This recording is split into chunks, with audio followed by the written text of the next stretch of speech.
Pop, why don't you go ahead and just give me half of your stuff while you're at it? After 30 years in that same 4,000 square foot house, my grandfather was moving out and massively downsizing. The house was just too much for him at 86 years old. It had too much stuff, too many things that he didn't need, too many things he had to maintain.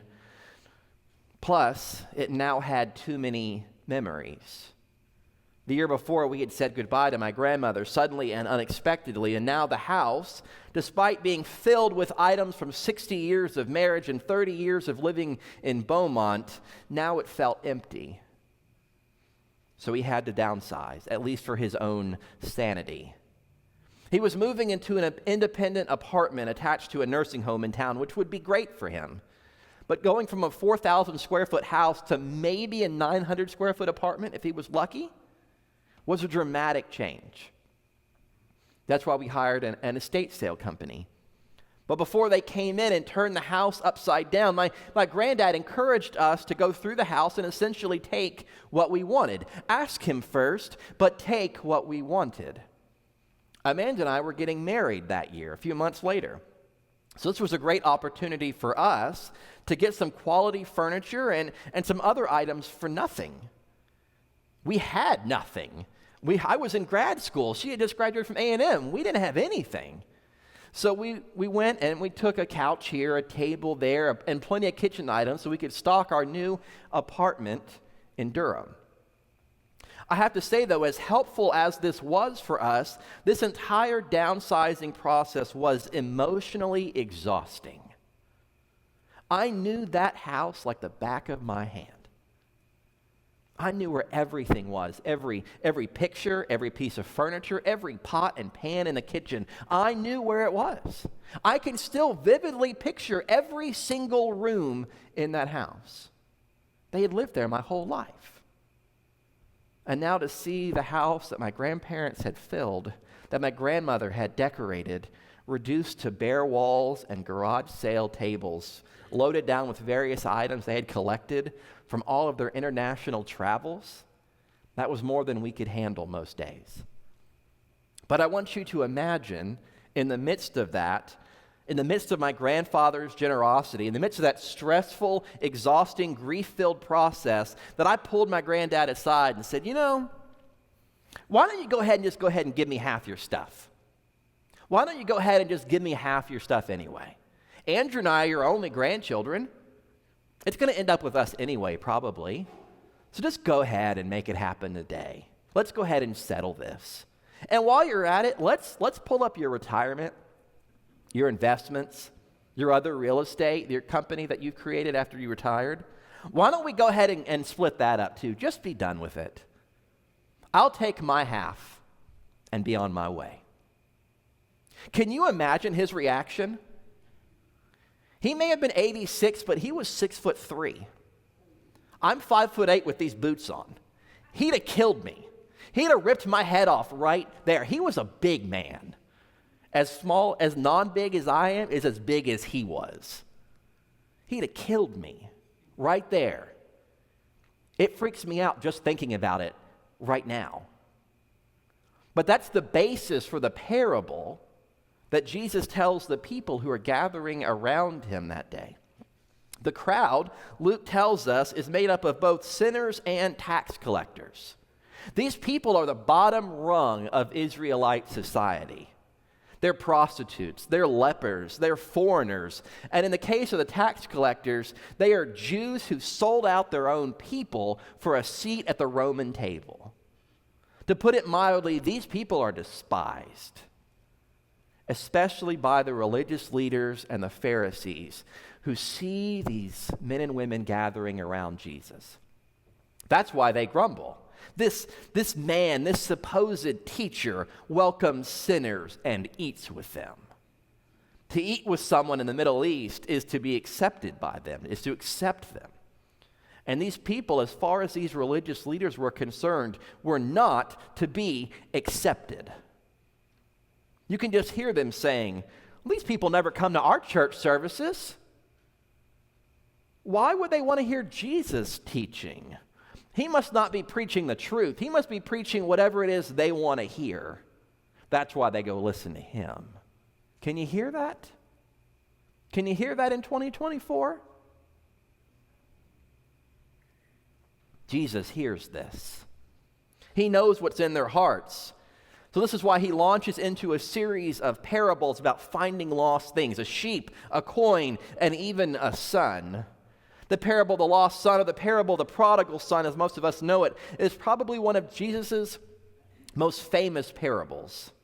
But I worry that we're so familiar with it that we have missed the scandalousness of this story, let alone the core message that Jesus was trying to convey. So we need to move through this parable slowly, looking at each of the characters, the younger brother, the older brother, and then the father. The younger brother is the one who kicks all of this off. He goes to his father, seemingly out of the blue, and says, "Father, go ahead and give me half of your estate." This is as shocking to us as it would have been to the crowd around Jesus. I want to be clear, though, there's nothing improper about a son expecting a share of the family's wealth. In those days, when a father died, the oldest son received a double portion of what all the other children inherited. If a father had two heirs, like in this case, the oldest would get 2/3 and the youngest would get 1/3. But, and this is key, this only happened after the father was dead. Here, the younger brother asks for his inheritance now. Like I said, I would never have gone to my granddad and asked for a portion of his estate, my portion of his estate, while he were still alive. You just don't do that. This is a sign of deep disrespect. The younger brother is basically telling his father that he wished he were dead. He wants his father's things, but not his father.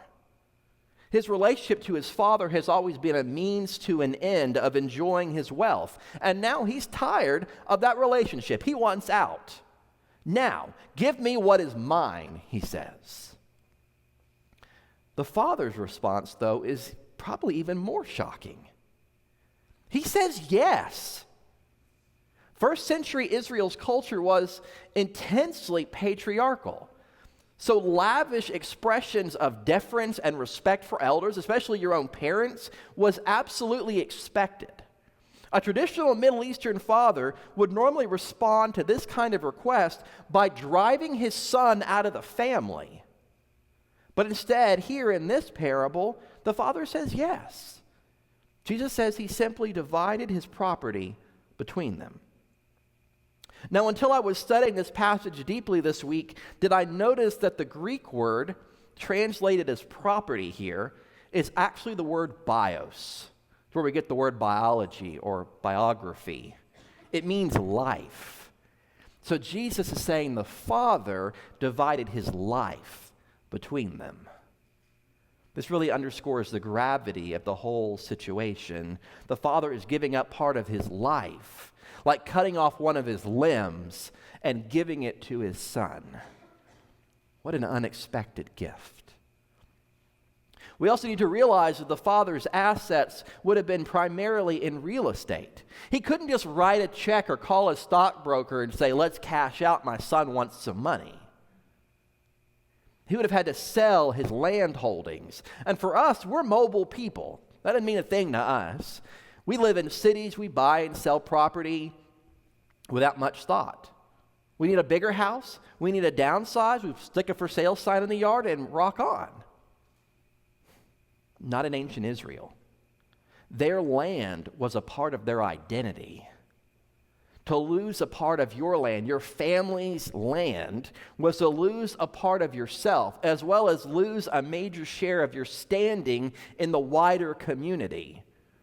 But this is what the father does for his self-centered, ungrateful son. He tears his life apart out of love. Jesus says the younger son then takes his inheritance and leaves town. Our sinful nature leads us to believe that life at home with the Father is hard and restrictive. So he's looking for the opposite of that.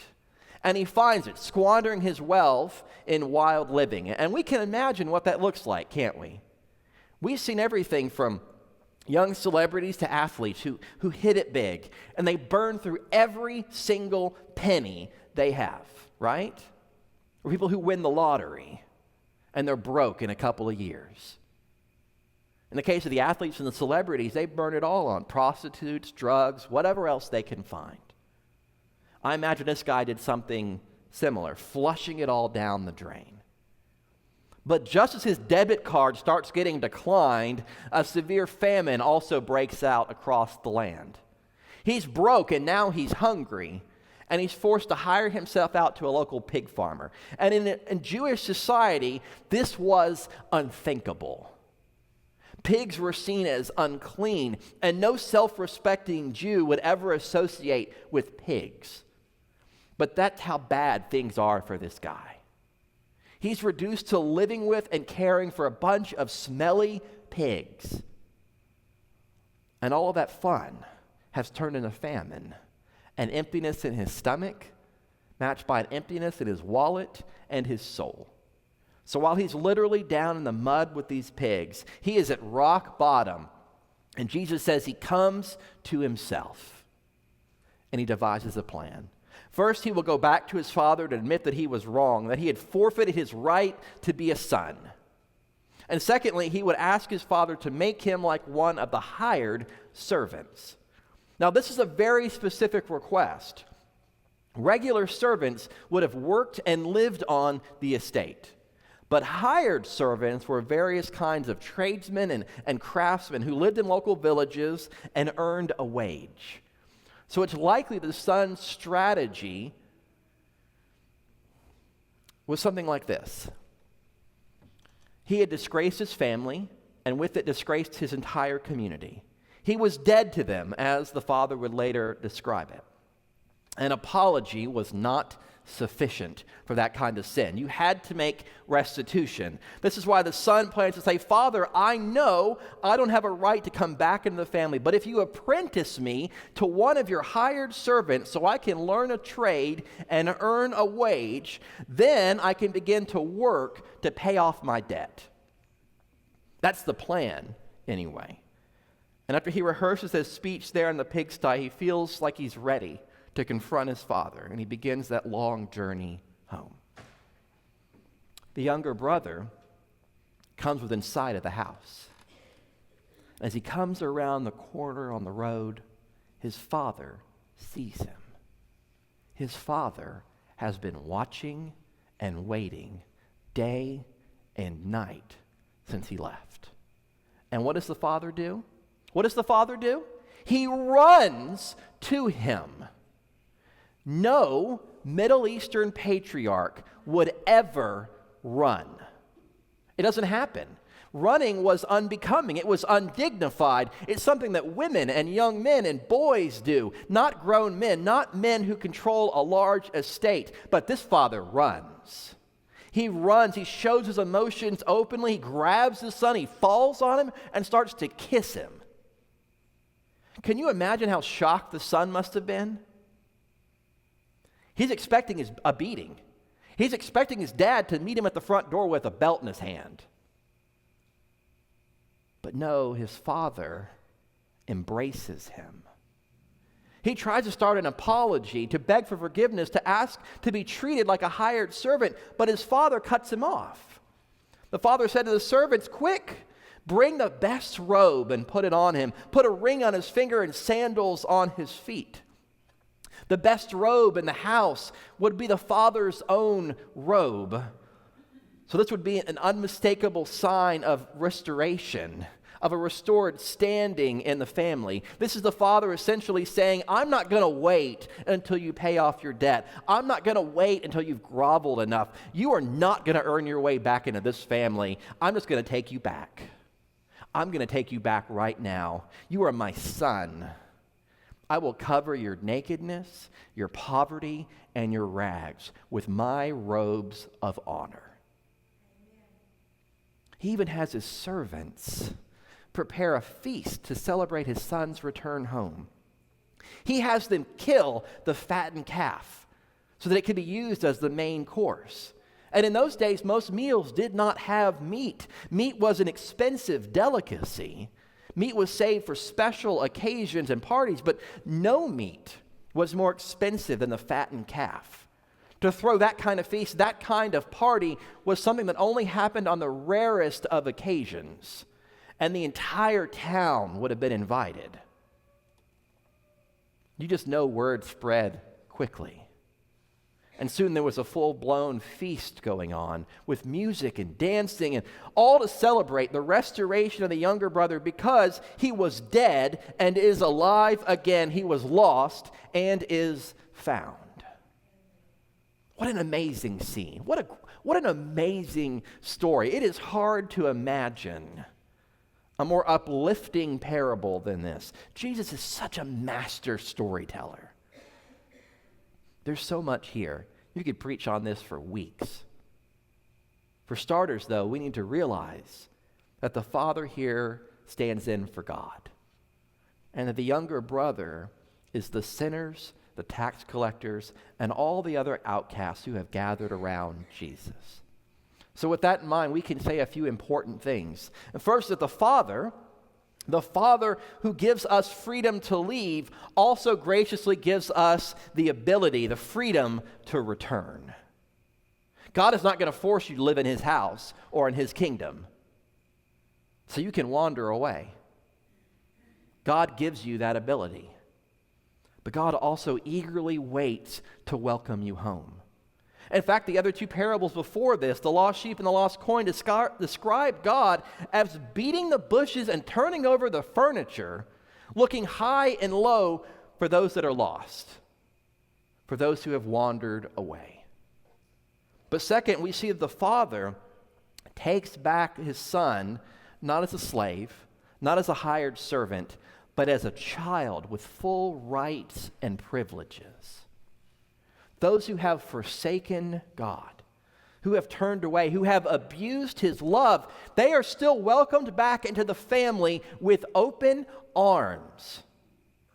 And this is because God's love and forgiveness, his grace, can pardon and restore any and every kind of sin and wrongdoing. It doesn't matter who you are. It doesn't matter what you've done. It doesn't matter how deep your shame is. It doesn't matter if you've deliberately oppressed people or even murdered people or how much you've abused yourself. It does not matter what your story is. The younger brother knew that in the Father's house there was an abundance of food to spare, but he also discovered that there was abundance of grace to spare too.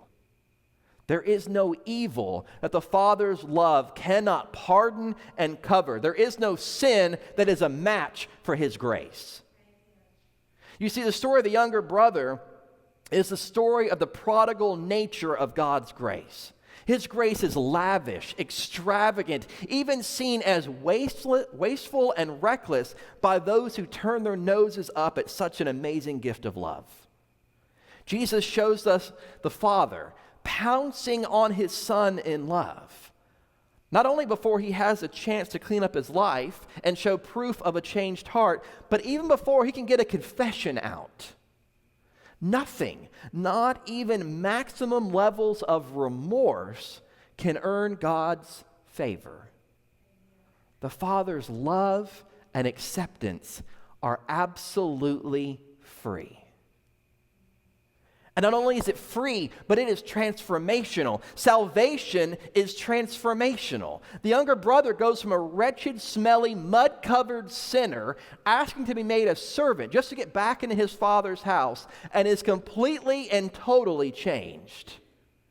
Purely by the free gift of grace, he is cleaned up. He is given the finest robe, the most expensive ring, and he is given a new name. He is given his real name. He is called Son. The Father doesn't say this person is alive. He doesn't say this stranger is alive. He doesn't say this servant is alive. He doesn't even say this sinner is alive. No, he says my son is alive. Your guilt, your shame, your regret, your story of sin, all of it is washed away by the extravagant love of God that overwhelms us, that surprises us, that forgives us, that transforms us. And you are absolutely unworthy of this gift of grace. But at the same time, you are worth absolutely everything to God. In the name of the Father, and the Son, and the Holy Spirit. Amen.